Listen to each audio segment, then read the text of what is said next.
Assalamualaikum warahmatullahi wabarakatuh. Selamat pagi teman-teman semuanya. Pada pertemuan psikologi umum kali ini, kami akan bawakan materi yang berjudul Belajar. Namun sebelumnya, izinkan saya untuk memperkenalkan pembawa materi pada pagi hari ini. Kami dari kelompok 6 yang beranggotakan Alfiana Mega Dewi Setyaningrum dengan NIM G01200012, lalu dengan saya sendiri, Aniki Mufliah Nurul Zihni dengan NIM G01200019, lalu yang terakhir ada Anissa Nurul Arnandika dengan NIM G01200020. Baiklah, saya Aniki Mufliah Nurul Zihni dengan NIM G01200019 akan menjelaskan tentang definisi belajar. Menurut Crow and Crow dalam Educational Psychology pada tahun 1984, belajar adalah perbuatan untuk memperoleh kebiasaan, ilmu pengetahuan, dan berbagai sikap termasuk penemuan baru dalam mengerjakan sesuatu, usaha memecahkan rintangan, dan menyesuaikan dengan situasi baru. Definisi ini menekankan hasil dari aktivitas belajar. Lalu yang kedua, menurut Cronbach dalam bukunya Educational Psychology mengemukakan learning is shown by a change in behavior as a result of experience. Surya Brata tahun 2004. Menurutnya, belajar yang baik harus ditempuh dengan mengalami secara langsung. Sedangkan menurut Dictionary of Psychology disebutkan bahwa belajar memiliki dua definisi. Pertama, belajar diartikan sebagai the process of acquiring knowledge. Kedua, belajar diartikan a relatively permanent change potentially which occur as a result of reinforced practice. Pengertian pertama, belajar memiliki arti suatu proses untuk memperoleh pengetahuan. Sedangkan di pengertian kedua, belajar berarti suatu perubahan kemampuan untuk bereaksi yang relatif langgeng sebagai hasil latihan yang diperkuat. Pengertian belajar dari Dictionary of Psychology ini menekankan aspek proses serta keadaan sebagai hasil belajar. Lalu menurut Gregory A. Kimball, dalam teori belajar Hergenhan et al. Pada tahun 1997, yang mendefinisikan belajar sebagai berikut. Learning is a relatively permanent change in behavior or in behavioral potentially that results from experience and cannot be attributed to temporary body states such as those induced by illness, fatigue, or drugs. Dengan kata lain, belajar adalah perubahan relatif permanen dalam tingkah laku atau potensi perilaku yang diperoleh dari pengalaman dan tidak berhubungan dengan kondisi tubuh pada saat tertentu, semacam penyakit, kelelahan, atau obat-obatan. Berbagai aliran dalam psikologi memberikan makna belajar dari sudut pandang yang berbeda-beda. Nah, sebenarnya dapat kita simpulkan bahwa belajar merupakan aktivitas yang sangat penting bagi perkembangan individu. Belajar akan terjadi setiap saat dalam diri seseorang, dimanapun dan kapanpun proses belajar dapat terjadi. Jadi belajar bukan hanya seperti ketika seseorang belajar sepeda, belajar menjahit, belajar mengoperasikan komputer, menghitung, membaca, dan menulis saja ya. Karena belajar bisa terjadi dalam semua aspek kehidupan. Nah, mengingat begitu pentingnya aktivitas belajar bagi perkembangan individu, banyak ahli yang berusaha mengembangkan masalah belajar ini dari berbagai aspek. Namun, karena belajar mencakup aspek yang sangat luas, maka tidak mudah untuk menjawab pertanyaan apa itu belajar.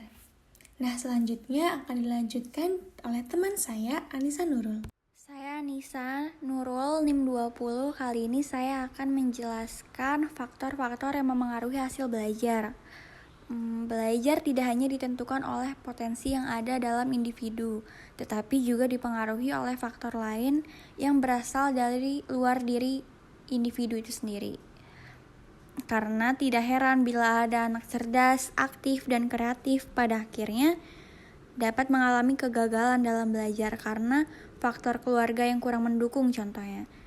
Dan sebaliknya, banyak ditemukan anak-anak dari keluarga ekonomi yang lemah justru sukses dalam belajar karena faktor motivasi untuk sukses yang tinggi didukung oleh guru-guru yang profesional. Oleh sebab itu, masing-masing faktor perlu diperhatikan agar proses belajar dapat berhasil sesuai dengan tujuan yang telah ditetapkan. Secara umum, keberhasilan belajar dipengaruhi oleh faktor internal dan faktor eksternal. Di sini ada faktor internal di sebelah kiri, itu adalah faktor-faktor yang ada dalam diri individu yang sedang belajar. Faktor internal terdiri dari faktor fisiologis dan psikologis. Nah, di faktor fisiologis itu adalah kondisi fisik yang terdapat dari diri individu. Nah, di faktor fisiologis itu dibagi dua lagi, terdiri dua, itu keadaan tonus jasmani dan keadaan fungsi-fungsi jasmani tertentu. Keadaan tonus jasmani secara umum yang ada dalam diri individu sangat mempengaruhi hasil belajar. Dan keadaan fungsi-fungsi jasmani tertentu adalah keadaan fungsi yang terkait dengan fungsi panca indera yang ada dalam diri individu. Terus yang kedua ada faktor psikologis. Nah, di faktor psikologis ini adalah faktor psikis yang ada dalam diri individu. Nah, faktor-faktor psikis tersebut antara lain ada tingkat kecerdasan, motivasi, minat, bakat, sikap, kepribadian, kematangan, dan lain sebagainya. Terus di bagian sebelah kanan ada faktor eksternal. Faktor eksternal ini adalah faktor-faktor yang terdapat di luar diri individu. Dalam proses belajar di sekolah, faktor eksternal berarti faktor-faktor yang berada di luar diri siswa. Nah, faktor eksternal ini terdiri lagi atas dua, ada faktor non-sosial dan faktor sosial. Di faktor non-sosial itu adalah faktor-faktor di luar individu yang berupa kondisi fisik yang ada di lingkungan belajar. Faktor non-sosial merupakan kondisi fisik yang ada di lingkungan sekolah, keluarga, maupun di masyarakat. Aspek fisik tersebut bisa berupa peralatan sekolah, sarana belajar, gedung, dan ruang belajar. Terus ada faktor sosial. Faktor sosial itu adalah faktor-faktor di luar individu yang berupa manusia. Faktor eksternal yang bersifat sosial bisa dipilah menjadi faktor yang berasal dari keluarga, lingkungan sekolah, dan lingkungan masyarakat, termasuk teman pergaulan anak. Misalnya, kehadiran orang dalam belajar, kedekatan hubungan antara anak dengan orang lain, keharmonisan atau pertengkaran dalam keluarga, hubungan antar personil sekolah, dan sebagainya. Sekarang ada gaya belajar. Gaya adalah cara. Gaya belajar merupakan cara anak didik belajar yang sudah menjadi kebiasaan, dan kebiasaan tersebut dianggap paling tepat baginya. Nah, di sini gaya belajar itu ada 4. Ada somatis, ada auditif, ada visual, ada intelektual. Somatis artinya tubuh atau raga. Anak dengan gaya belajar somatis akan belajar dengan cepat bila dilakukan dengan memanfaatkan tubuh atau raga, baik melalui aktivitas yang melibatkan tubuh ataupun dengan melihat, memperhatikan bagian-bagian tubuhnya. Terus di bagian auditif itu artinya suara. Gaya belajar ini ditempuh dengan mendengarkan suara seperti suara guru, suara diri sendiri, atau teman lainnya yang sedang belajar. Ada lagi visual. Visual merupakan gaya belajar melalui penglihatan. Anak dengan gaya belajar ini akan lebih mudah memahami materi bila dengan melihat atau membaca. Terus ada intelektual. Itu adalah gaya belajar yang dilakukan dengan perenungan atau insight. Saya Alfiana dengan NIM 12 akan menjelaskan tentang proses belajar. Menurut Jerome S. Branner ada 3 fase, yaitu fase informasi atau tahap penerimaan materi, Saat anak menerima materi, terdapat materi baru yang berfungsi untuk menambah, memperhalus, dan memperdalam pengetahuan yang telah ia miliki sebelumnya. Yang kedua, ada fase transformasi, pengubahan materi dalam memori. Materi baru tadi yang diterima oleh anak akan mereka analisis, mereka ubah, mereka transformasikan menjadi bentuk yang lebih abstrak atau konseptual yang akan dimanfaatkan suatu saat nanti. Yang terakhir ada fase evaluasi, penilaian penguasaan materi. Di fase ini, anak akan menilai dengan sendirinya, sampai sejauh mana pengetahuan yang telah ia dapatkan dan ia manfaatkan untuk kehidupan sehari-hari. Lalu ada proses belajar menurut buku yang ditulis oleh W.T. Ada 3 fase juga. Yang pertama ada acquisition atau tahap perolehan informasi. Masing-masing anak menerima sebuah informasi sebagai stimulus dan akan menunjukkan respon terhadap info tersebut, sehingga dapat menimbulkan suatu pemahaman baru. Tahap ini sebagai penentu tahap selanjutnya. Nah, jika gagal pada tahap ini, kemungkinan tahap berikutnya pun juga akan gagal. Yang kedua ada storage atau tahap penerimaan informasi. Penyimpanan, pemahaman, dan munculnya perilaku baru karena suatu informasi yang telah diperoleh. Dan yang terakhir ada retrieval, yaitu tahap mendapatkan kembali informasi. Suatu peristiwa mental dalam mengungkapkan dan memproduksi kembali apa yang tersimpan dalam memori sebagai respon atau stimulus yang sedang dihadapi. Lalu ada kelompok teori behavioristik. Menurut Gridler dan Bell, belajar adalah perubahan dalam tingkah laku sebagai akibat dari interaksi antara stimulus dan respon. Teori koneksionisme.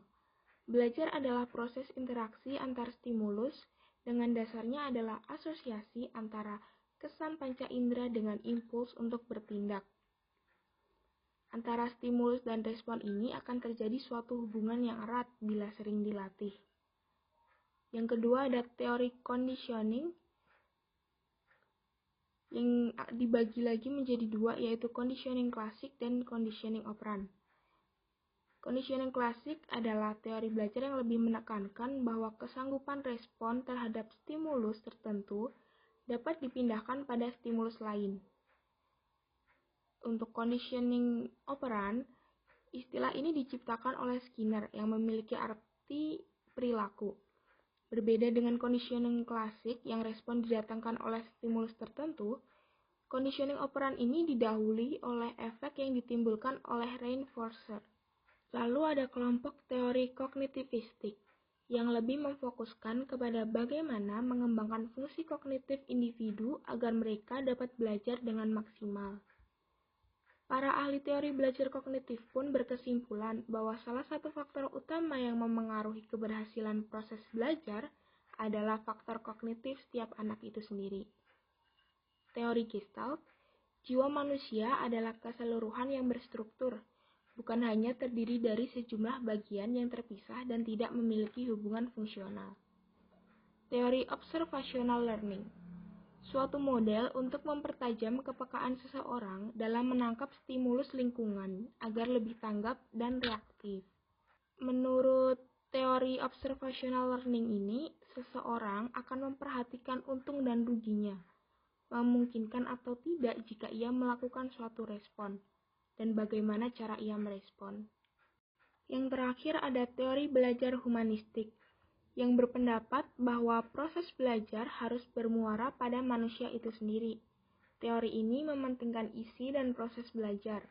Kenyataannya, teori humanistik mengacu pada proses belajar secara ideal.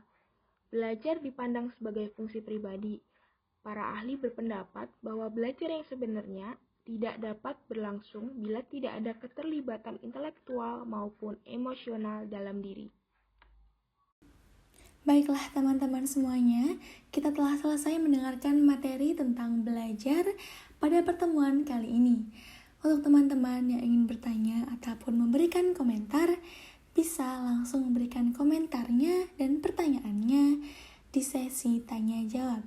Kami persilahkan, dan sekali lagi kami ucapkan terima kasih, dan semoga materi kali ini dapat tersampaikan dengan baik. Kami dari kelompok 6, saya Aniki Mufliah Nurul Zihni, pamit undur diri. Wassalamualaikum warahmatullahi wabarakatuh.